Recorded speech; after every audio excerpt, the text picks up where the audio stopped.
Brussels has backed down over a Brexit fishing deal as they acknowledge that European fleets do not have an automatic right to fish in British waters for the first time. The UK officially left the European Union back in January and negotiations have been ongoing with neither side able to come to an agreement.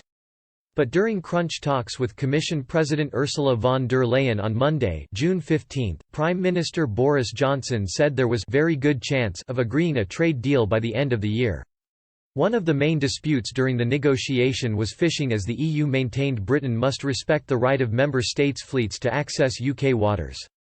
Under the Commons Fisheries Policy (CFP), all member states are given access to EU waters. Each coastal state has the right to manage natural resources in its exclusive economic zone, but under the CFP, the fishing area of all EU states is considered one zone. With the UK having a large coastal area, some critics have called it unfair and overly centralised. But now Michel Barnier, the EU's chief Brexit negotiator, hinted the UK will have to be treated as an independent coastal state.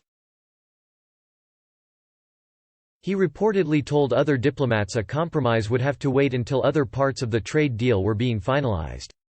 According to The Times, EU sources claimed the Frenchman needs to have the whole trade deal, which relies heavily on fishing.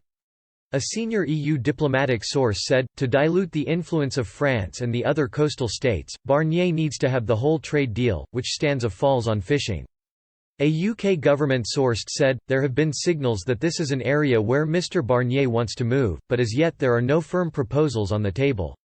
During negotiations on Monday, the Commission President handed Mr Barnier the flexibility to find common ground with his British counterpart David Frost when talks resume at the end of the month.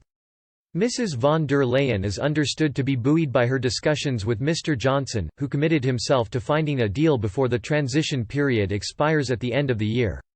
The Commission chief accepted many of her demands are unprecedented and will require a softened approach in order to broker a compromise.